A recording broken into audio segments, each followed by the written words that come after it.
Welcome back. We've been looking at the life of Jesus, and we've seen Jesus going around from place to place teaching as a rabbi. And he didn't have any formal training. He just kind of said, all right, I'm a rabbi now. Once he started going around teaching, but he's doing it extremely well. And a lot of people started following him. But not only is he teaching, he's doing great miracles. He's healing people. He is casting demons out of people. He's even raised somebody from the dead. And a lot of people are talking about Jesus. Like, who is this guy? There are, some people say he's Messiah. He's even made some claims to be Messiah. Should we believe him? What's going on? The religious leaders are starting to follow him and try to figure this out as well. And if he is Messiah, they want to be part of this whole thing that he's doing. If not, they're going to have to stop him because he will really be posing a threat to the lives of all the Jews in the area and the whole region. Well, meanwhile, King Herod had John the Baptist killed. And John the Baptist was Jesus' cousin. So Jesus heard about this, and Matthew says that Jesus withdrew from there after he heard about John's death. He withdrew in a boat to a secluded place by himself. When the people heard of this, they followed him on foot from the cities. When it says by himself, it may have just been literally by himself. It may have been with, just without the crowds, meaning some of his closest friends would be there with him. Either way, he went ashore. He saw a large crowd and felt compassion for them and healed their sick. So he just wanted to be alone, have some time to pray, to grieve the loss of his cousin. And instead, there's this massive crowd. So we find out later in the text that in this crowd, there were around 5,000 men. And if you include women and children in that number, it was probably 10 or 15,000 people altogether. And 5,000 men would also imply a huge army. If these people really start following Jesus and think that he's Messiah, many of these men will pick up swords and fight for him. And so this is when Jesus becomes a very severe threat to the Jewish people. Because remember, the Jewish leaders, they've seen Jesus do things that they don't think Messiah would do. And so they've concluded already that he's not Messiah, but they're still following, trying to figure out what he's up to and to make sure that there are no security issues. And here we have a major security issue. If these 5,000 men take up swords, that won't be a small rebellion against Rome. That will be a declaration of war. Rome will come and destroy all of Jerusalem and all the Jews in the entire region. So people are starting to keep a careful eye on Jesus, especially after this. But he's there, and he's just teaching. He's teaching these 5,000 people. He healed a bunch of the sick among them. And when it was evening, the disciples came to him and said, Jesus, this place is desolate, and it's already getting late. Send the crowds away. Just send them home. Let them go back to their villages and buy some food for themselves. They're going to be hungry. It's getting late. Let them go home and get some food. And Jesus said, there's no need to send them away. You give them something to eat. And imagine being one of the apostles here, any of the disciples. Jesus says to you, don't send them home. You give them something to eat. And you look around and you see 15,000 people. Think like when I'm a Devils fan. If I go to a Devils game, the arena can hold somewhere around 19,000 people. So, and the Devils tend not to sell out these days. So, figure there's 15,000. That would be the number of people at a Devils game, right? So, imagine that many people in front of you. You walk into this major sports arena, and it's full or close to full, and somebody says, "Hey, feed all these people," and you're looking down and you have like a bag of nachos. How in the world are you going to feed all these people? It makes no sense to them. Well, they say to Jesus, it's already late, tell them to go home. Jesus said, you give them something to eat. Well, the other Gospels give us more insight into this. John in particular tells us that there was a little child who had 5 loaves of bread and 2 fish. And you kind of can infer things from the different passages. Like each of the authors focuses on different things that happen, and you can kind of get a sense for what happened. So now I'm probably wrong about this, but here's what I think happened, and I really legitimately think this. Has a father, have 4 kids, Um, Kids are they're amazing in their generosity. And you see in like movies and stuff a lot, the parents are talking about money and how are we going to pay our mortgage. We have a $2,000 mortgage, and we just don't have the income. There's no way we're going to make our payment. We could lose the house. And a kid comes in saying, I have $1.37 in my piggy bank. Here, you can have it. Right. And they just have no clue, and they're just so generous. Well, Jesus tells them, you give the people something to eat. The disciples reply saying a half year's wages wouldn't buy enough food for these people, and besides, the 7-Eleven is closed. What are we going to, what do you mean feed these people? We don't have enough food for, we can't feed a portion of them, let alone the whole crowd. And Jesus said, well, go find out what you have and let me know what you have. And they go back to their bags, and they're looking through the bags, and it's like, a Twinkie and a Nutribar and a couple other odds and ends. And some little kid comes up and goes, excuse me, mister, I have 5 loaves of bread and 2 fish. You can have it.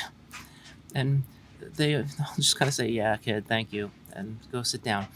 And they come back to Jesus and like, Jesus, we have nothing. And Jesus looks up at them and says, really? Nothing at all? And I imagine Peter, of all of them, would be the one to say, well, this kid's got 5 loaves and 2 fish. And they'll start laughing. And then they all realize at the same time, wait, Jesus isn't laughing at that. It was funny, right? And Jesus said, yeah, that's good. Start with that. Get the 5 loaves and 2 fish. Start with that. And they're like, are you serious? And they look at Jesus' face and he's serious. All right. So, hey, kid, let's have your bread and fish. And they start passing it around. The bread, these 5 loaves of bread and these 2 fish, get passed around 15,000 people. And there are leftovers. And everybody's full. And if you're one of the disciples, like, how blown away are you at this? Right? Well, remember, Jesus is still grieving the death of John. This just happened. He's had a really busy day now. He gets the disciples into their boat and told them to just go ahead, go the other side of the lake, right? And I think probably his goal, he just needed some time alone. So if he has the disciples go out, he's going to kind of disappear through the crowd into the woods, and the crowds will go home. They'll disperse, and everybody will go back home. The crowds had another agenda, and we'll find out why in just a couple minutes, but the crowds wanted to keep following Jesus. So they saw the boat going and probably assumed, hey, Jesus is going to the other side. So they start walking around the lake. The disciples are all in the boat. Jesus went off into the woods or some desolate place in the mountain to pray. And he was alone. All right, the boat was, and I'm reading from Matthew chapter 14 if you're trying to follow along here. All right, the boat was already a long distance from the land, battered down by the waves, for the wind was contrary. And I think I've mentioned before just the way this all is. You have the Mediterranean Sea, then a lot of land, and there's a lot of desert in there. Then you have the region of Galilee. Galilee has some deserty areas in it, but there are also some farms and nicer places. All right, so you have Mediterranean Sea, some land, the region of Galilee, which is some combination of dry land and fertile land. Then you have the Sea of Galilee, so a mountain on the western side of it, then the Sea of Galilee, then another small mountain range on the eastern side, and then desert. So you have really hot air in the desert, cool air from the Mediterranean, and if the conditions are just right, the hot air and the cool air mix, and the winds pick up, and the winds just come down over that mountain range, get trapped in the other mountain range and swirl, and it's just this place where these huge storms can arise pretty quickly. And the apostles, well, some of the disciples were fishermen. They spent their lives in the boats, and storm didn't really bother them, but this was a particularly bad one. All right, so they're in the boat. They were battered by waves. They're having a really hard time getting the boat across the lake here. In the 4th watch of the night, Jesus came to them walking on the sea. All right. Now, they don't have like their cell phones out with flashlights in them and stuff. There aren't street lights. Here they are. They're on this boat. They're struggling to get across the water, and really having a hard time of it. It's the middle of the night, pitch black, Probably, I would guess, probably cloudy, maybe even raining. And it would make the story even better if there was a thunderstorm. I don't know that there was, but certainly could have been. You flash of lightning, and there's this human-shaped thing, like just on the surface of the lake, right? And they're like, "What in the world is that?" Another flash of lightning, and this thing is a little bit closer to them, and another flash of lightning, and it's closer, and they're starting to freak out, right? And so even if it wasn't lightning, they have some little hint of moonlight or something, just enough that they could make out this human-looking shape, but on top of the water, and they start to get really scared. Now, if you ever, if you've ever been like sitting out on the edge of a jetty at the ocean late at night, especially if there are no lights around, if you get into the right place and there are no lights in the immediate area, water's kind of splashing at your feet. If it's dark, it can get pretty creepy. And I love being at the ocean. I love sitting out on jetties, but sometimes at night it really can get creepy. And if you're in a boat in the middle of this big lake and it's dark and it's stormy, right? Real windy, the waves are huge, and all of a sudden there's a person, the shape of a person coming toward you on the water. I mean, that would be pretty scary. And the disciples in the boat, they really start freaking out a bit. And they're saying to each other, "It's a ghost." Like, what is, they're all trying to figure out what's going on. So the disciples saw him walking on the sea. They had no idea that it was Jesus. They just saw this shape. They were terrified and said, "It is a ghost," and they cried out in fear. And Jesus, apparently he was close enough to them that they would hear him by that time, and they're pretty freaked out. Jesus said, "Take courage, it is I, do not be afraid." Well, they're all looking like, "Jesus? Really, is that you?" And Peter said, "Lord, if it is you, command me to come to you on the water." And Jesus said, "Come." Well, Peter here is not looking for affirmation that it's really Jesus, right? That's what I always had thought. It sounds like Peter saying, "Oh yeah, I don't think it's you. If it's really you, make me able to walk on water." Well, what that would mean would be, "I don't think it's really you. If it is really you, then make me walk to you across the water. But I don't think it is, and to confirm this, I'm going to step out and drown in the sea because I'm not. Well, it just doesn't make sense." So Peter believes that this is Jesus. Otherwise, he wouldn't have said this. But then you have to start thinking, well, why would he have said this? "Lord, if it's you, command me to walk to you, to come to you on the water." And remember, hopefully you heard the last session, what is the role of a disciple, right? The role of a disciple, it's not just a student, it's not just learning from a rabbi, it's becoming just like your rabbi. What Peter is saying here is not prove that it's you by having me walk on water. That wouldn't make any sense. He's saying, I believe it's really you, and if it's really you, then tell me to walk on the water just like you, because that's my job, is to become just like you. Make me the truest disciple. And Jesus said, "Come." And Peter got out of the boat and walked on the water and came toward Jesus. And again, what in the world would that be like? That would just be intensely amazing. But seeing the wind, he became frightened and he began to sink and he cried out, "Lord, save me." So this is awesome. I'm walking on water. Like, this is amazing. This is rough. The seas are rough. I'm sinking. It shifted that quickly. Jesus had to reach out, grab Peter's hand, pull him up, put him in the boat. While he's walking on water, pulls up Peter, superhuman strength, sets him down in the boat, climbs in, and seeing the wind, Peter became frightened. He was sinking. Jesus pulled him out, and he said, "You have little faith. Why did you doubt?" And he said this to Peter, right? Jesus took out his hand, took hold of Peter, and said to him, "Peter, you of little faith, why did you doubt?" And if I were Peter, I'd be like, "Well, I mean, yeah, I did doubt, but I got out of the boat. What about them?"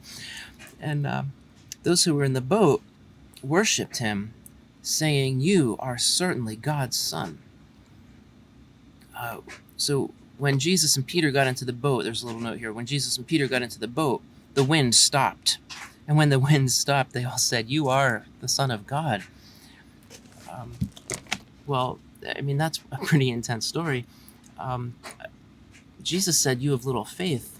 Why did you doubt?" Like, I just can't help but think, way to go, Peter. That's pretty awesome. Well, they came to the other side, and the men of that place recognized Jesus, and they sent word all over the place, "Jesus is here." So everybody came back. Those 5,000 and a whole bunch more came back. Jesus ends up, taking care of them, doing some other things. Well, then, a little bit later, this is Matthew 15, Jesus called his disciples to him. Or let me back up a little bit, verse 29. Jesus was up in Sidon, and that's a place outside of the territory of Israel, and it would be Gentile territory. And he calls a woman a dog. You don't hear a whole lot preached about that usually. In verse 29, Jesus left there and came back along the Sea of Galilee, having gone up the mountain. He was sitting there. Large crowds came to him. They brought those who were lame, crippled, blind, mute, and many other people. Jesus laid hands on them. They laid down at his feet. Jesus healed them. The crowd marveled as they saw the mute speaking, the crippled restored, the lame walking, the blind seeing. They all glorified the God of Israel. So Jesus called the disciples to him and said, "Hey, I feel compassion for these people. They've been with me now for 3 days, and they haven't had anything to eat." Right? Apparently, they've been so intently listening to Jesus and having Jesus heal people that they just stayed for 3 days without food. And I don't want to send them away hungry. They might faint on the way. And the disciples said, "Well, where are we going to get enough bread in this place? The ShopRite's closed down, and there's nothing else here. How are we going to feed such a large crowd?" And Jesus said, "Well, how many loaves of bread do you have?" They said, 7 and a few small fish. And he directed the people to sit down on the ground. And he took the 7 loaves of fish, and giving thanks, he broke them, started giving them to the disciples, and the disciples gave them to the people. And I just picture the disciples at some point saying, "Oh yeah, we did this before." Right? Like, I'm not quite sure why they didn't just say, "Hey, are you going to do that thing again?" Right? And maybe the first time they just figured not many people ate the bread or something. I don't know. I don't get why they would be thinking like that. But anyway, he took the 7 loaves, gave thanks, broke the bread, started giving them to the disciples gave them to the people ate and were satisfied. They picked up what was left over of the broken pieces. There were 7 large baskets full left over. Those who ate were about 4,000 men, besides women and children. So you figure with women and children, 8 to 10,000, 12,000, something like that. That's a whole lot of people. He got into the boat, came to another place, and the Pharisees began drilling him. You keep doing all these things with these huge crowds. You're claiming to be Messiah. Prove it. Give us a sign. And Jesus is kind of like, "Yeah, you mean different sign from all the other signs I've been doing, right?" And he sighs deeply in his spirit, according to Mark, and says, "Why does this generation seek for a sign? Truly I say to you, no sign will be given to this generation." And Jesus left them, and then they went to the other side. So they got back into the boat. We're going to the other side of the lake, the Sea of Galilee. And the disciples realized they had forgotten to take the bread with them. Jesus fed the 4,000. They had leftovers. They forgot to take the bread. So they remember this at this point. And Jesus was teaching them, saying, "Beware, watch out, beware of the leaven of the Pharisees and the leaven of Herod." Now, leaven in this context was a metaphor. Jesus is using leaven as a metaphor of sin. So leaven is yeast. You take some dough, you put yeast in it, or leaven, and it spreads through the whole dough and makes the dough rise. So just a little tiny bit of this stuff, and it'll keep reproducing until it's all throughout the dough and causes the dough to rise. And Jesus is saying that's the way sin is. It's like leaven. Sin, just a little bit of sin will spread and affect everything.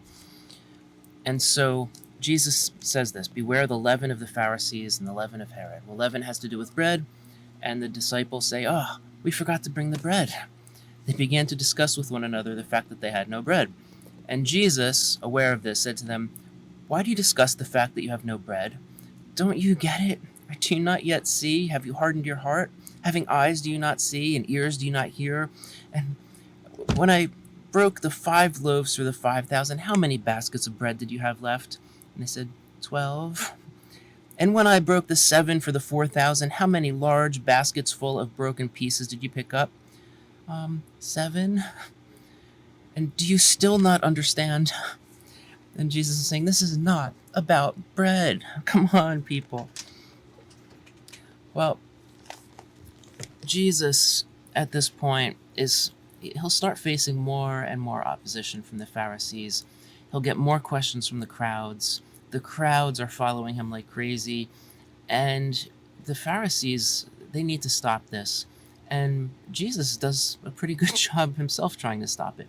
So we'll see how this picks up in the next episode.